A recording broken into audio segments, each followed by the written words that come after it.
Hi Rockstar, Christina Canters from The C Method here.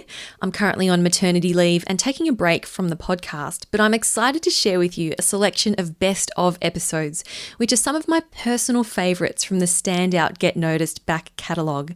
To get access to 200 plus podcast episodes, as well as monthly online courses and live webinars, become a premium member and join the C Method Academy at thecmethod.com/join. In this best of, we revisit episode 182 from October 2018, where author and professional coach Farnoosh Brock shares her insights around how to stop selling and start serving. I learned powerful mindset shifts from Farnoosh that changed the way I do business, so I'm confident you will also find value in this episode. Enjoy.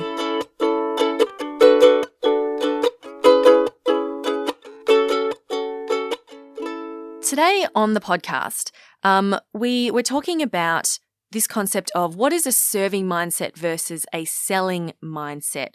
We talk about identity and how to find the true value that you bring to your company and to your clients.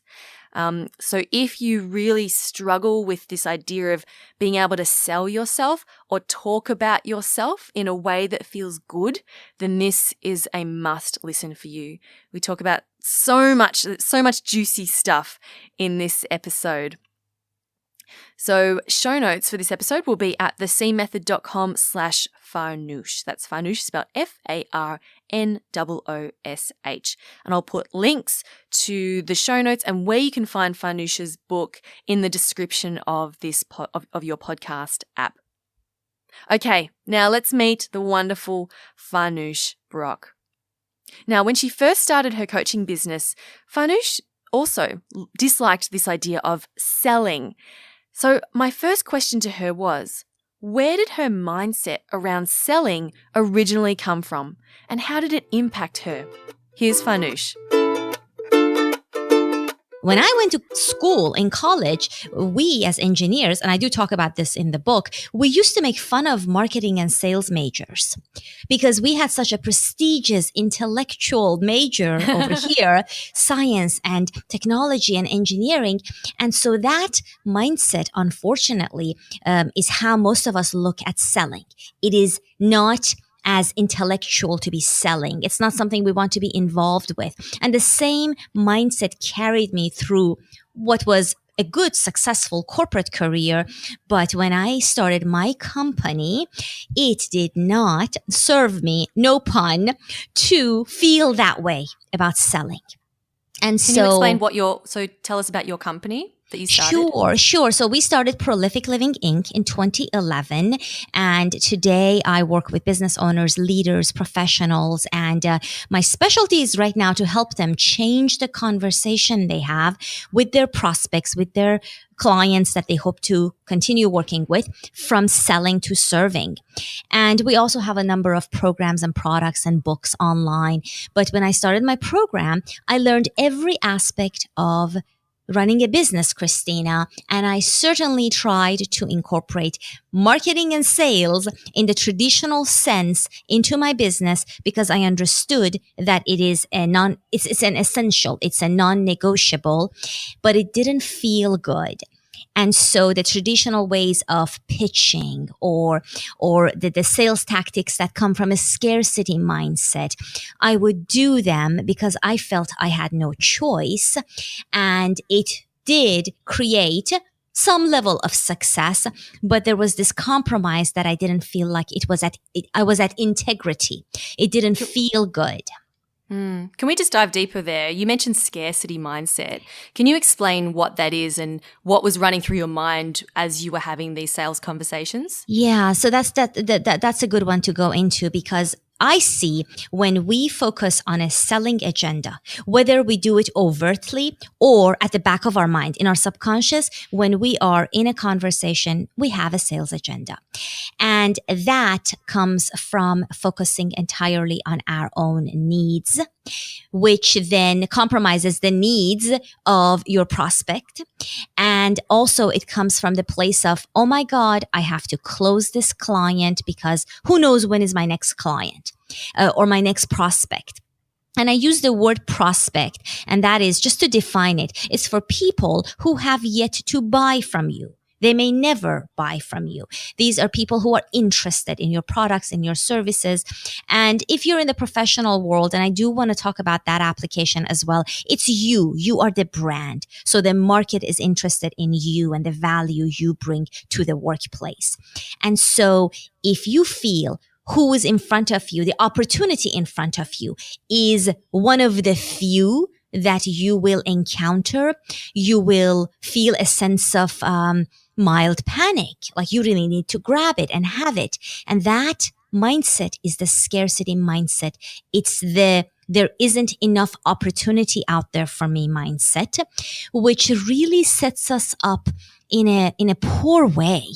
And it's not attractive. It doesn't allow you to show up with energy, with creative energy, with your genius, which you possess, all of you do, and to be able to be of service.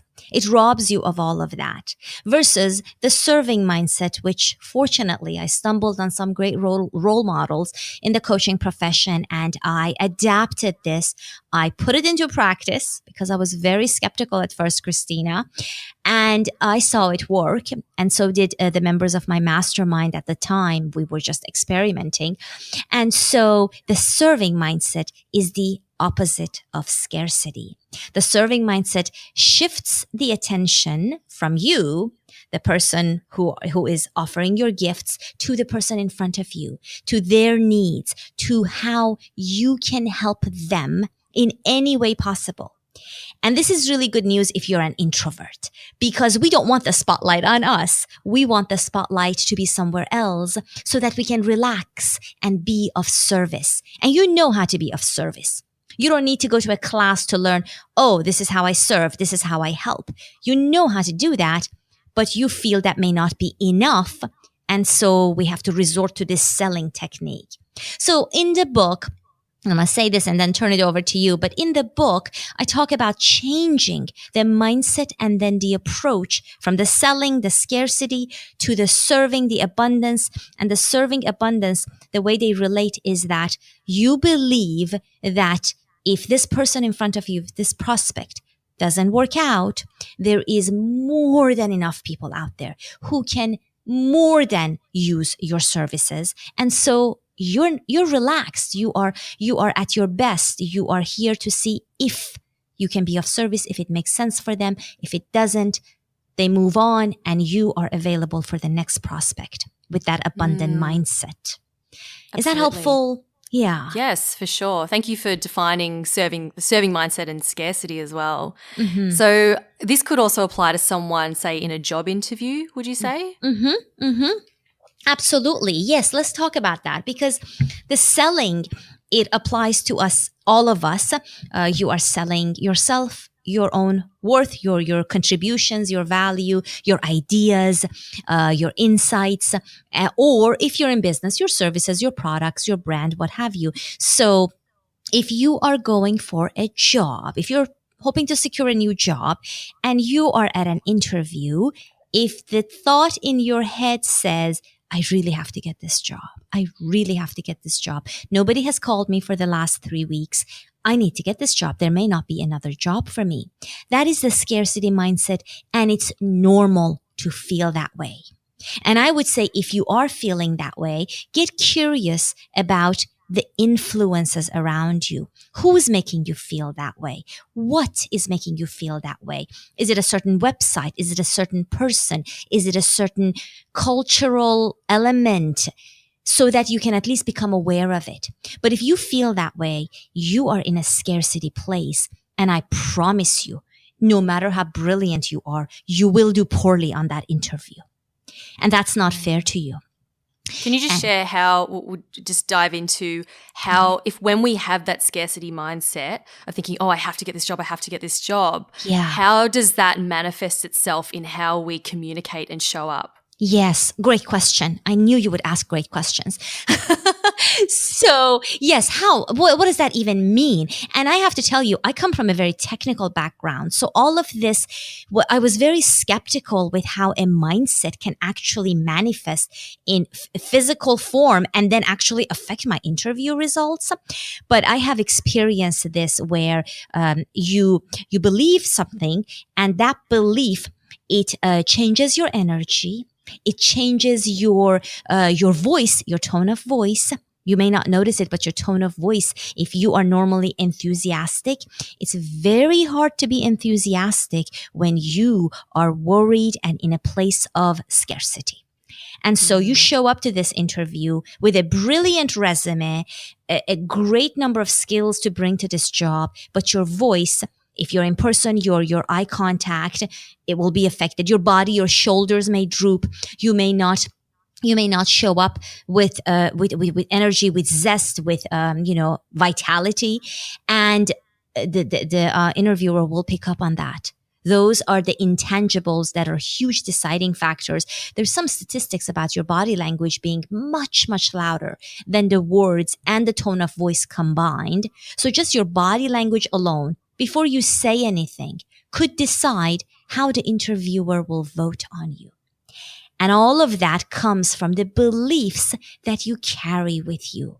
They are so powerful. As opposed to if you go into that interview believing, not just telling yourself, but believing deep down, if this is the job you are meant to have, you will have it. If not, a greater yet opportunity awaits you. And so you show up and you are there to see how you can serve this interviewer and how you could possibly serve the employer they represent. So you are free of this outcome. You don't have to create a close here. You don't have to get the job. You just have to be your brilliant self and let the chips fall where they may. And you can only do that. You can only do that if you believe that there is plenty of opportunity out there for you. And if this is meant to work out, it will. So that's the application when we show up at interviews. I love that.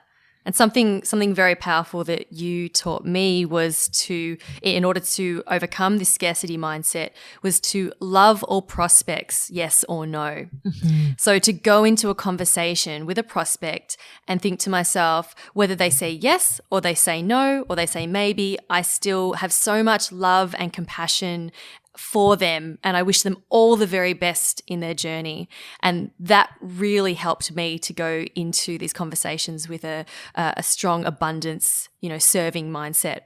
Yeah. And that feels great for us because we want to feel good. Like one of the main points I make in the book is I want to feel good and I want you to feel good about everything you do in your business or your career.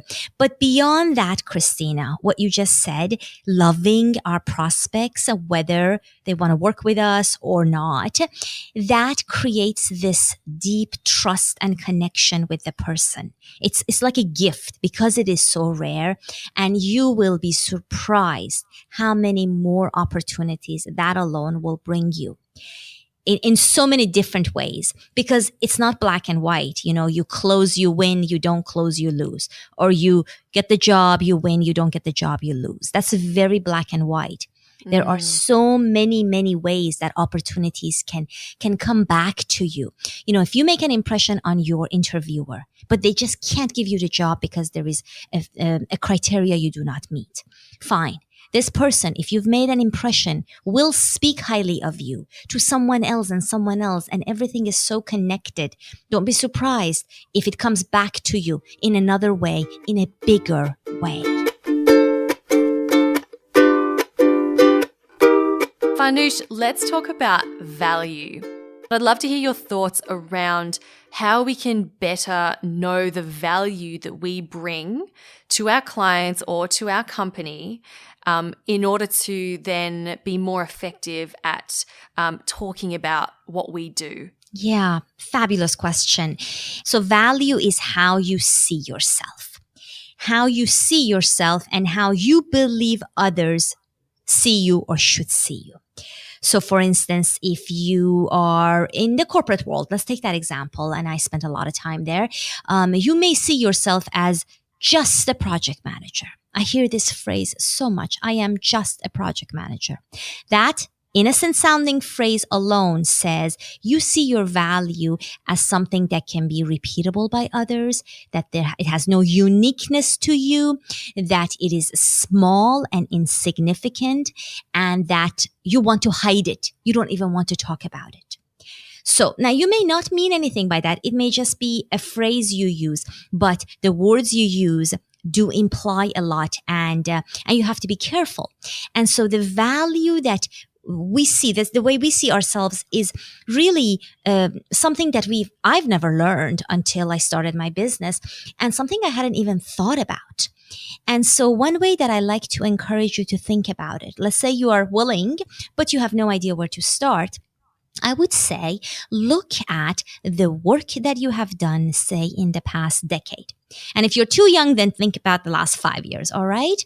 And so think about the outcomes, results you have created in your business, in your career, at home, with your family, if need be. What are those values? What impact have you made in other people's lives? And be factual here. You don't need to be humble or modest. Be factual. If you helped someone get a job, if you saved someone's life, I know a lot of people do great things, and mine pales in comparison sometimes. But whatever it is you've done, look at it. And then ask yourself, what is my value?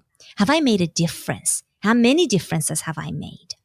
And bring that whole of your experience into the value, and then look at it in the grander scheme. Where are you taking your career? Where are you taking your business? Where can you have your yet greater impact in the future? And how can you best position that value to people you hope to help in a way that doesn't diminish you, that shows you in the right light, if you will? And I know maybe I didn't make that as simple. I meant to keep it simple, but I really wanted to bring those elements that go into it so that you really, you don't take my word for it. You really look factually at, oh, you know what? I do make a difference. I helped my executive get, a better a renewal on that proposal for our company. I had a direct impact on that. And that may be worth $1 million, but more than that, your executive is happy. You made a difference to the company morale, what have you. See what you do for what it is. Don't diminish it. And then ask yourself, what am I worth? If I can do that, what else can I do? And that hopefully starts to shift how you see yourself. It's not everything, because this is so deep and wide. We're just kind of, at the surface level. But at least it hopefully makes you pause and reassess that beautiful value that you bring. Yes. One of my clients recently had an opportunity to apply for a senior management role at her work, and she was told, you're giving a 90-minute presentation to management, you got to put together a slide presentation, blah blah blah. So she spent all weekend putting this long document together with all of her achievements, her values, her approach, why she's the best person for the job, and it took her a long time. And then when I spoke to her next in our session, and I asked her about how it went, she said, you know what the best part was? Putting together that presentation of all of my accomplishments and my achievements. She said it helped to build up my confidence a lot, simply going, reflecting and looking at all of the things I'd achieved. Because doing that enabled her to see all the value that she brought to the company, so that when she went into that presentation, she was able to talk about herself really confidently. Yes. So it was incredible to see that. And she said to her, my other client, they work together, and she said, you should do the same thing, even if you don't have a job interview coming up, but write down all the things you've done. So I love that you mentioned that, Farnoosh, because I think so often we discount our achievements, or we achieve something and we just push it aside and go, okay, next thing. Yeah. And we don't take the time to relish in what we've actually accomplished. No kidding. No kidding. I mean, I do that too. And my husband has to stop me and say, you do all these things, or he has to remind me. And I'm like, you know what? I do. That is brilliant. I am brilliant. But then I am rushing to the next thing. And so, no, I mean, it is a training. It is a retraining to appreciate and celebrate who you are. And more than that, to position yourself accurately when opportunities present themselves. Because our hope here with this conversation, one of them anyway, is that you change the way you see yourself if you're not seeing yourself in the best light, and understand why you are of higher value, of higher self-esteem, of a higher contribution level than you are giving yourself permission to, so that you're more confident going for that next opportunity or capitalizing on the opportunities right in front of you. So it does feel good, of course, absolutely. And I love that story with your clients. And also it works in raising the level of success and fulfillment you create in your work, in your business, in your personal lives. So there is a lot of encouragement I like to give you to really reassess that. It may sound small, but it is paramount. How you see yourself, the value, the labels we give ourselves that we need to reassess, the identities, and also how we show up as a result to the world. Can we touch on identities? Sure. We've mentioned it. Let's go a little deeper, because this is so powerful. Going through this exercise has helped me a lot. Good. Can you talk a little bit about how when we see ourselves as a certain identity, it actually prevents us from moving forward? Sure. I mean, I feel that the identity piece is not entirely fixed.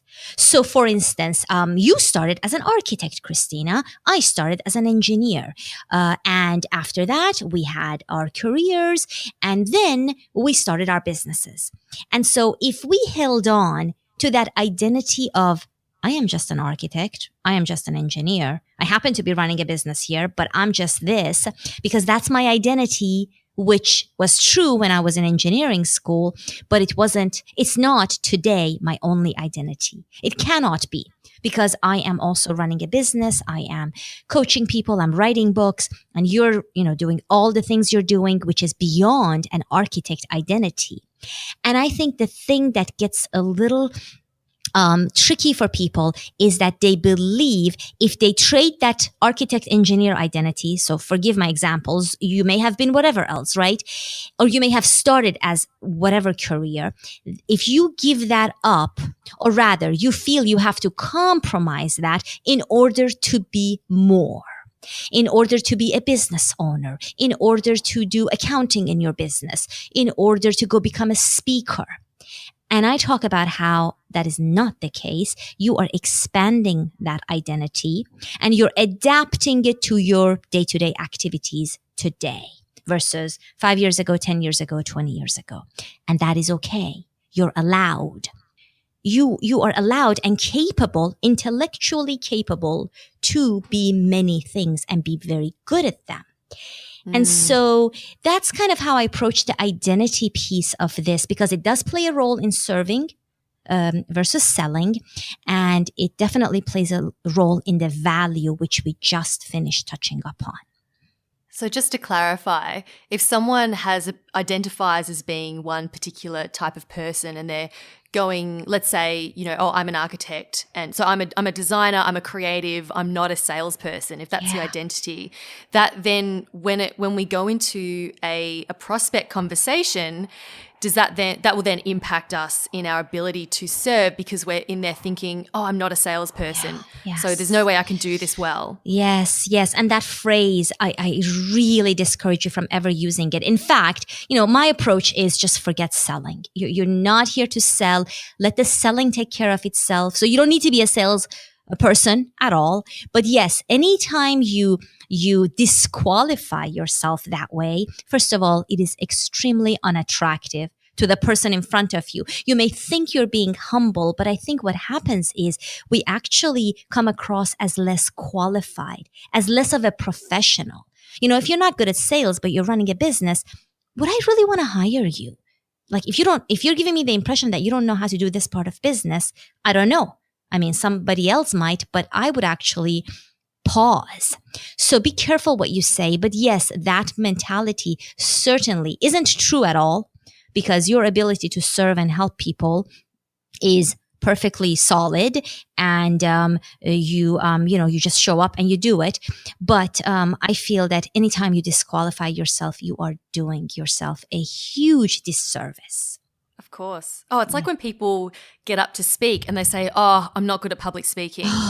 And like they open a speech with, "I'm not good at public speaking," or, "Oh, this is my first time public speaking." And it's like, well, why should we listen to you if you're not good at public speaking? Like you're just basically telling us, yes, don't bother listening to me. But it's like you're up there to speak. Someone's asked you to speak. Yes. So clearly someone else thinks you're qualified to stand up there. So why are you telling us that you're not qualified to stand up there? And you know what? I do get it. And I really want to just, point the finger at our cultural conditioning, because we think I feel that part is a call for sympathy.